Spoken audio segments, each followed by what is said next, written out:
Good Morning Business, le grand entretien. Le grand entretien aujourd'hui avec Alexandra Roulet. Bonjour, vous êtes la toute nouvelle lauréate du prix du meilleur jeune économiste 2024. Félicitations, vous venez de recevoir donc ce prix décerné par Le Monde, par le Cercle des économistes, prix qu'avaient déjà reçu avant vous Esther Duflo et Thomas Piketty pour vos travaux, notamment sur les questions d'emploi, de chômage. On va en parler dans un instant. C'est fortuit, vous n'était pas fait exprès de vous décerner ce prix alors qu'on est en pleine réforme. Alors c'est vrai qu'il y a une sorte de coïncidence de timing entre l'annonce des réformes sur l'assurance chômage et le prix, mais cette coïncidence de timing en effet complètement fortuite. Après, je travaille sur les sujets d'emploi qui sont d'actualité en France depuis malheureusement assez longtemps, en partie du fait de notre haut taux de chômage. Donc, Vous êtes spécialisé dans la question du travail, donc on est en pleine réforme de l'assurance chômage, avec toujours cette question de savoir est-ce qu'il faut pousser les chômeurs à plus vite reprendre un travail, si c'est bon pour l'économie, si c'est bon pour la recherche d'emploi. Vous avez travaillé là-dessus, vous. Qu'est-ce que vous en dites ? Alors, j'en dis plusieurs choses. Ce qui est important de rappeler, c'est qu'un durcissement de l'assurance chômage, ça va toujours avoir deux types d'effets. Donc c'est vrai que ça va venir renforcer les incitations à retrouver un emploi et c'est pour ça que ces durcissements sont mis en place. Simplement, il faut être aussi très vigilant parce que ça peut avoir en effet des effets négatifs de deux types. Soit ça peut amener les gens à retrouver un emploi de moins bonne qualité, soit ça peut aussi induire des situations de pauvreté pour des gens qui ne retrouveraient pas un emploi et se retrouveraient non indemnisés du fait de la baisse de l'assurance chômage. Et donc, je pense qu'il faut être particulièrement vigilant en ce qui concerne cette réforme actuelle, parce qu'elle s'inscrit suite à deux précédentes réformes. Donc, il y a déjà eu deux réformes, on en est à la troisième. Et donc, dans cette espèce d'équilibre qu'il faut trouver entre avoir suffisamment d'incitation pour retrouver un emploi, mais pas trop d'effets négatifs non plus et ne pas créer trop de vulnérabilité, et à mesure que la générosité se réduit, il faut quand même devenir de plus en plus attentif à ce deuxième risque. Mais ce que vous nous dites, c'est que sur la question de l'aléa moral autour de la recherche d'emploi, il n'y a pas de causalité directe entre le nombre de mois où on est indemnisé et la recherche en elle-même. Alors, en fait, ce qu'on a pu montrer, nous, dans des travaux que j'ai faits, c'est que quand on réduit la durée d'indemnisation, et ça, c'est mes travaux, mais aussi plein d'autres travaux qui vraiment pointent dans la même direction, on réduit la durée passée au chômage. Donc ça, et c'est pour ça que ces réformes... Donc ça a un impact. Ça a un impact clair. Causal. Simplement, il y a deux questions ensuite. Il y a, est-ce que les gens qui vont rester moins longtemps au chômage, ils vont retrouver le même type d'emploi ou pas ? Donc, dans les recherches que j'ai pu mener et d'autres recherches qui existent, ça suggérait que normalement, ça ne joue pas trop sur la qualité de l'emploi. Simplement, ces recherches, elles ont été menées dans la période pré-réforme Macron. Donc, par exemple, quand on réfléchit à la réforme de l'an dernier, qui a réduit la durée de 25%, moi, j'étais assez confiante qu'on pouvait réduire la durée d'indemnisation de 25% sans nuire à la qualité des emplois qui allaient être trouvés du fait de ces travaux. Maintenant qu'on a déjà réduit la durée de 25%, on entre dans une zone où il y a plus d'incertitude. C'est-à-dire que si la durée d'indemnisation va être à nouveau réduite, ça va réduire la durée de chômage, ça c'est vrai. Est-ce que ça va nuire à la qualité des emplois retrouvés ? Je dirais qu'il y a plus d'incertitude parce qu'on est obligé d'extrapoler des résultats qui ont été trouvés dans d'autres contextes au contexte actuel. Donc il y a une petite marge d'incertitude. Est-ce qu'on a du coup une chance, si je puis dire, que les 400 000 emplois non pourvus trouvent preneur ? On augmente ses chances, ça c'est sûr. C'est-à-dire que c'est le but de la réforme, c'est d'essayer de faire en sorte d'inciter au maximum les gens à prendre ces emplois non pourvus. Après, ce qu'il faut bien avoir en tête, c'est qu'il y a eu des emplois non pourvus et il y a des emplois non pourvus dans des pays qui ont une assurance chômage beaucoup moins généreuse que la nôtre. Donc l'assurance chômage n'est pas le seul levier pour voir ces emplois-là. Il y a évidemment des problèmes de compétences. Il faut aussi que les gens aient les compétences qui correspondent. Il y a des problèmes d'attractivité des métiers. Certains métiers ne sont pas pourvus parce qu'ils ne sont pas assez attractifs. Donc l'assurance chômage, c'est un levier parmi d'autres. Le Premier ministre a mis en avant France Travail, qui va avoir du coup du pain sur la planche parce qu'il va y avoir des gens à remettre sur le marché du travail, des gens qui vont être moins bien indemnisés. Vous avez travaillé sur la réforme de France Travail. Est-ce qu'aujourd'hui, c'est mieux que Pôle emploi, clairement ? Est-ce que ça fonctionne mieux ?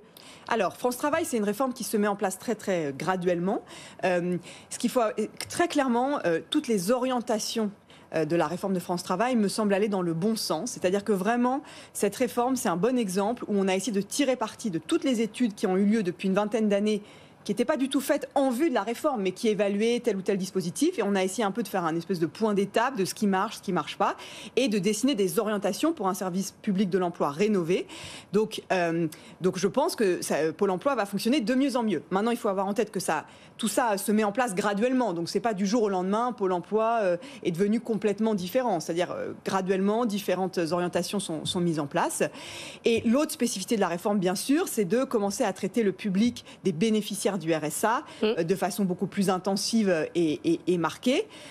Et donc ça, je pense que c'est une bonne idée à 2 titres. Donc ça, c'est le fait de leur redonner 15 heures d'activité par semaine. Donc vous avez déjà un recul là-dessus? Alors, on n'a pas énormément de recul, à dire la vérité, mais on a des raisons de penser que ce qu'on appelle les 15 heures d'activité, parfois j'ai entendu travaux forcés, etc. Non, c'est un accompagnement intensif, donc ça peut prendre toutes sortes de formes, c'est-à-dire principalement c'est le fait que les conseillers en charge de ces personnes vont être amenés à les voir très régulièrement, à s'assurer qu'ils sont actifs pendant 15 heures, mais ça peut être des heures passées à faire de la formation, à faire leur CV, à faire des ateliers, etc. etc. Donc il y a différentes C'est pas modalités. Une obligation de prendre un poste défini? Non, c'est pas pendant 15 heures, c'est de l'activité. C'est de l'activité et de l'accompagnement intensif, c'est-à-dire vraiment qu'on suive ces gens.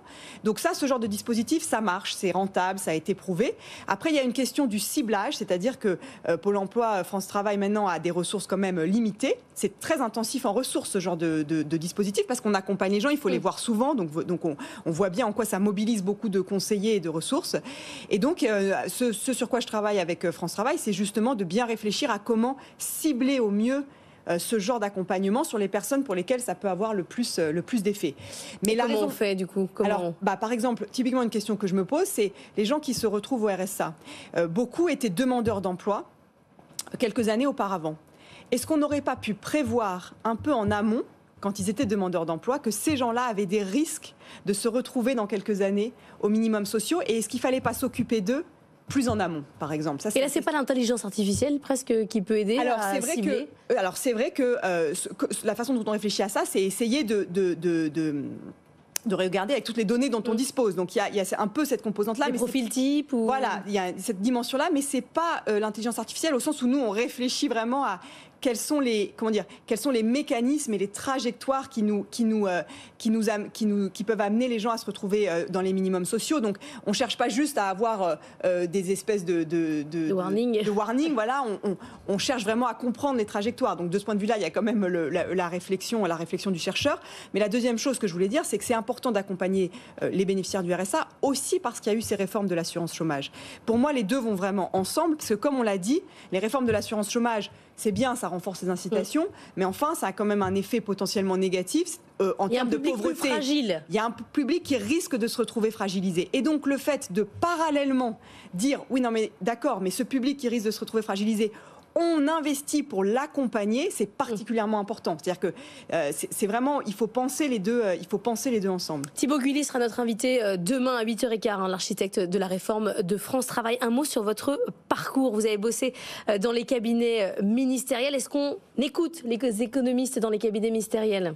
Alors, moi, j'ai eu l'expérience, je vous réponds oui, mais j'ai travaillé donc, pour le président Emmanuel Macron, pour la première ministre Elisabeth Borne. Donc, c'est peut-être spécifique à ces personnalités, mais très clairement, ce sont deux personnes qui accordent de l'importance à la fois à la science économique et puis aux études rigoureuses qui veulent savoir que dit la science économique sur tel ou tel sujet. Maintenant, et c'est normal et c'est heureux, ils n'écoutent pas que l'économie.